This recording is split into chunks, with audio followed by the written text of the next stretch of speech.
అదే RTV app వార్తల్ని క్షణాల్లో చదివే అవకాశం ఉంటుంది. ఒక న్యూస్ పేపర్, ఒక టెలివిజన్ ఛానల్ మీ చేతుల్లో ఎప్పుడు ఉంటాయి. తెలంగాణ ప్రభుత్వం కొద్దిసేపటి క్రితమే మరొక 2 గ్యారెంటీలకు సంబంధించినటువంటి అమలు ప్రక్రియను అయితే ప్రారంభించింది. మనతో పాటుగా పాలకుర్తి ఎమ్మెల్యే యశస్విని రెడ్డి ఉన్నారు. మేడం, ఎట్లా అనిపిస్తుంది? మహిళలకు సంబంధించినటువంటి 200 యూనిట్లకు సంబంధించినటువంటి కరెంటు బిల్లు విషయంలో, అలాగే గ్యాస్ బండ విషయంలో ఒక నిర్ణయం అయితే తీసుకున్నారు. దాని ఇంప్లిమెంటేషన్కు కొద్దిసేపటి క్రితమే 10 మంది లబ్ధిదారులకు కూడా ఇచ్చినటువంటి పరిస్థితి ఎట్లా అనిపిస్తుంది? ముఖ్యంగా పాలకుర్తి నియోజకవర్గం ప్రజలకు ఇది ఎట్లా మేలు చేకూరుతుంది అనుకుంటున్నారు?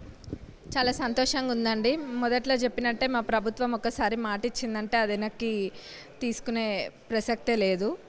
ఎప్పుడైతే సోనియమ్మ గారు తుక్కుగూడకు వచ్చి 6 గ్యారెంటీలని అక్కడ ప్రకటించిండ్రో మా ప్రభుత్వం ఏర్పడ్డ 48 గంటల్లోనే ఒక 2 అమలు పరవడం జరిగింది. మరి ఇప్పుడు ఏర్పడ్డ 2-3 రోజులకే అసలు వారం కూడా కాకముందే ఈ ప్రభుత్వం ఏం చేయదు, ఈ ప్రభుత్వం ఇంకా వేరే గ్యారెంటీలను అమలు పర్వాలేదన్న మాటలు ఎన్నో మా పైన అంటున్నారు.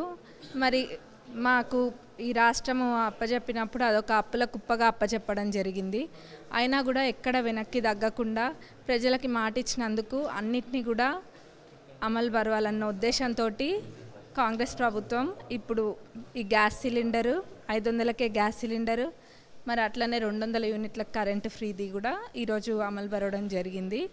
మరి ఇదే విధంగా ఇంకేమున్నా కానీ మిగతా గ్యారెంటీలు కూడా ఇచ్చిన సమయంలో మా ప్రభుత్వం తప్పకుండా అమలు పరిచి తీరుతుంది.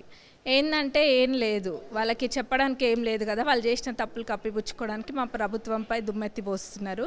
అట్లాంటివి మానుకొని ప్రజలకు ఉపయోగపడేవి ఏమైనా ఉంటే అవి ఆలోచిస్తే బాగుంటుంది. కాళేశ్వరం ప్రాజెక్ట్ దగ్గరికి మేము తీసుకెళ్తాము, మార్చి 1వ తారీఖు రమ్మని అధికారంలో ఉన్నటువంటి మిమ్మల్ని ఆహ్వానిస్తున్నారు. ఎమ్మెల్యేలు రావచ్చు, మంత్రులు రావచ్చు, మేము తీసుకెళ్తామని మాజీ మంత్రి చెప్తున్నటువంటి మాట, దానికి సమాధానం ఏం చెప్తారు మీరు?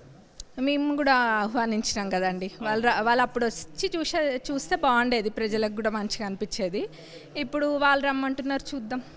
పాలకుర్తి నియోజకవర్గంలో ఉన్నటువంటి నిరుద్యోగులకి చాలా మేము తీసుకురాబోతున్నామని మీరు చెప్పారు. ఇప్పటికే కొన్ని కార్యక్రమాలను కూడా అక్కడ ప్రారంభించారు. ఆ కార్యక్రమాలు పూర్తి స్థాయిలో అమల్లోకి రావడానికి, నిరుద్యోగులకు ఉద్యోగ కల్పన జరగడానికి ఇంకొన్ని రోజులు పట్టచ్చు అంటారు. మీ అత్తగారి సమక్షంలో చాలా కార్యక్రమాలను అక్కడ తీసుకుంటామని చెప్పడం జరిగింది.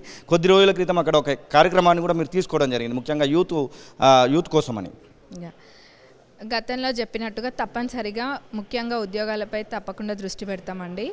రాబోయే రోజులలో ఏవైనా ఇండస్ట్రీసే కానివ్వండి, ఏదైనా కానివ్వండి, తప్పకుండా మా తరపున అయినది మేము చేసి ఉద్యోగాలు వచ్చే విధంగా చేస్తాం. ఇప్పుడు మీరు చూసినట్టయితే మన ప్రభుత్వం, కాంగ్రెస్ ప్రభుత్వం కూడా ఆల్రెడీ ఉద్యోగాలు నోటిఫికేషన్లో వస్తున్నాయి.